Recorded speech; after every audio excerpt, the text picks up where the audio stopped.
और राष्ट्र में विजेते में बात करते हैं जमीन जिहाद वाले भाईजान की, क्योंकि गुजरात के खेड़ा जिले से जमीन जिहाद का एक ऐसा मामला सामने आया जिसमें 500 से ज्यादा मुस्लिम समुदाय के लोगों ने मिलकर 2000 बीघा जमीन को फर्जी तरीके से हड़पने की साजिश रची थी, जिसमें भगवान शिव के मंदिर तक को भी बख्शा नहीं गया था। जमीन जिहाद का ये काला खेल 400 करोड़ रुपए से भी ज्यादा का बताया जा रहा है और गुजरात सरकार अब जमीन जिहाद वाले भाईजान के खिलाफ एसआईटी जांच कराने की तैयारी में जुट गई है।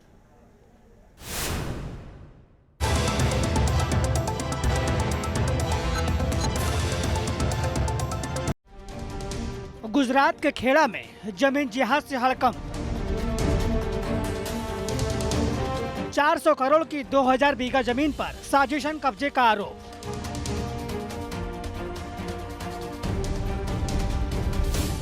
जमीन जिहाद के तहत शिव मंदिर का नाम तक बदल दिया। गुजरात सरकार की पड़ताल में सामने आया जमीन जिहाद का सच।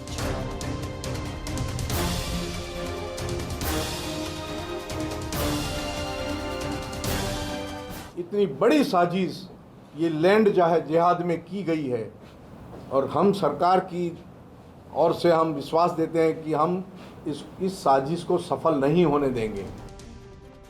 अभी तक खास समुदाय के लोगों के खिलाफ धर्मांतरण, जिहाद, लव जिहाद, जनसंख्या जिहाद जैसे मामले सामने आते थे, लेकिन पिछले कुछ सालों से जमीन जिहाद के मामले ने भी तूल पकड़ना शुरू कर दिया है और गुजरात के खेड़ा जिले के मातर तहसील में भी कुछ ऐसा ही देखने को मिल रहा है, जहां खास समुदाय के 500 से ज्यादा लोगों पर फर्जी किसान बनकर जमीन हड़पने का आरोप लगा है और अब इसकी एसआईटी जांच कराने की तैयारी की जा रही है। गुजरात सरकार का दावा है कि मातर जो है और उसके आसपास के कई इलाके हैं जहां पर जो ज़मीन जो है वो फर्जी किसानों ने खरीदी है और वो जो किसान है फर्जी वो एक विशेष समुदाय से ताल्लुक़ रखते हैं। दरअसल महसूल विभाग को कुछ महीने पहले खेड़ा जिले के मातर में से 500 से अधिक किसानों के द्वारा संदिग्ध ज़मीन खरीदने की जानकारी मिली। बाद में महसूल विभाग ने इसकी छानबीन की। गुजरात सरकार को जब खेड़ा जिले के मातर तहसील में मुस्लिम समुदाय के लोगों द्वारा फर्जी तरीके से जमीन खरीदने की खबर मिली तो हड़कंप मच गया और गुजरात सरकार में राजस्व मंत्री राजेंद्र त्रिवेदी खुद मातर के तहसीलदार कचहरी पहुंचे तो सारा कच्चा चिट्ठा सामने आ गया और पता चला कि मुस्लिम समुदाय से ताल्लुक रखने वाले 500 से भी ज्यादा लोग फर्जी किसान बनकर एक जगह पर जालसाजी करके जमीन खरीद रहे थे। जो जमीन हिंदू के नाम पर थी उसमें से हिंदू का नाम हटाकर मुस्लिम का नाम जोड़ दिया गया। इसके बाद उन्होंने खुद पूरे मामले की जांच की बागडोर अपने हाथ में संभाल ली। मामला सामने आने के बाद गुजरात के राजस्व विभाग ने 1930 मामलों की तहकीकात की, जिसमें शुरुआती जांच के बाद पता चला कि मुस्लिम समुदाय के लोगों ने जालसाजी करके 2000 बीघा जमीन को अपने नाम करा लिया, जिसकी कीमत 400 करोड़ रुपए से भी ज्यादा आंकी गई है। जांच में 2012 से जमीन की खरीद बिक्री से जुड़े 668 मामले संदिग्ध पाए गए, जिसके बाद 500 से ज्यादा लोगों को नोटिस भेजकर सबूत पेश करने के लिए कहा गया, लेकिन वो लोग खुद को असली किसान साबित नहीं कर पाए। रेवेन्यू विभाग, महसूल विभाग में हमारे पास जानकारी मिली तकरीबन 1700 बीघा जमीन एक के बाद एक समुदाय ने, विशेष समुदाय ने किसान नहीं होने के बावजूद गलत एविडेंस देके अपने नाम पे इस जमीन को खरीदा है। गुजरात के खेड़ा जिले में जमीन जिहाद वाले मामले की जांच शुरू हुई तो उसमें मंदिर से जुड़े कई मामले भी सामने आ गए।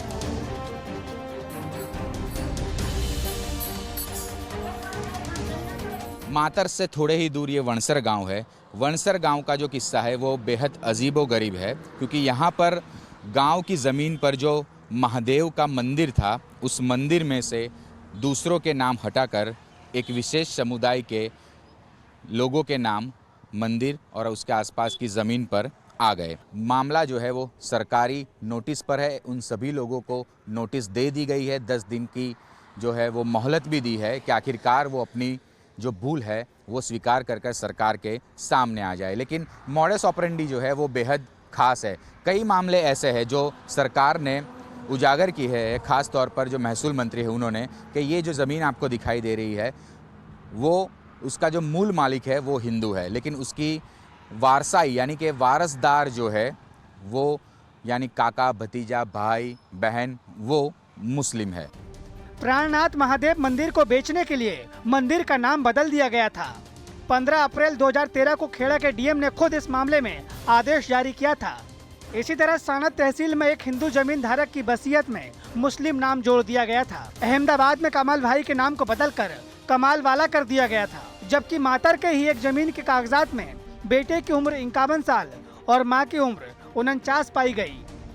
ऐसे में गुजरात सरकार अब जमीन जिहाद से जुड़े मुस्लिम समुदाय के लोगों के खिलाफ तो कार्रवाई कर ही रही है, साथ ही राजस्व विभाग के उन अधिकारियों के खिलाफ भी कार्रवाई की जाएगी जिनकी लापरवाही की वजह से जमीन जिहाद जैसी यह साजिश फल फूल पाई है। इस औरत की उम्र 49 साल की है और उन्होंने अपना बेटा बताया 51-52 साल का। वो कैसे हो सकता है? 44 नाम वारसाई में डाल दिए जाते हैं, गलती जानबूझ के। ये जानबूझ के की गई साजिश में, ये पहले की बात है, काफ़ी साल हो गए इस चीज़ को, मगर उस समय के जिस अधिकारी ने यह किया है उसको भी हम नहीं छोड़ने वाले। इस पूरे फर्जीवाड़े में जो सबसे बड़ी चिंता की बात है वो है एक ही समुदाय के लोगों द्वारा फर्जी किसान बनकर आसपास की जमीनें खरीदी गई है और सभी के नाम भी मिलते जुलते पाए गए हैं। ऐसे में सवाल ये है कि खेड़ा में जमीन जिहाद वाली साजिश के पीछे किसका हाथ है? 2000 बीघा जमीन की खरीद के लिए 400 करोड़ से ज्यादा रुपए कहां से आए? और सबसे बड़ा सवाल आखिर क्यों एक ही जगह पर मुस्लिम समुदाय के लोग जमीन की घेराबंदी कर रहे थे? कहीं वहां पर कोई जिहादी अड्डा बनाने की साजिश तो नहीं रची जा रही थी? खेड़ा में 400 करोड़ से ज्यादा के जमीन विवाद का मामला सामने आने के बाद गुजरात सरकार अब बाकी जगहों पर भी संदिग्ध जमीन की खरीद फरोख्त वाले मामले की जांच में जुट गई है, क्योंकि जिस तरह से खास समुदाय के लोगों द्वारा एक ही जगह पर फर्जी तरीके से जमीन हड़पने की कोशिश की गई है, ये कोई बड़ी जिहादी साजिश नजर आ रही है। अहमदाबाद के खेड़ा से पूरब पटेल के साथ टीम न्यूज नेशन।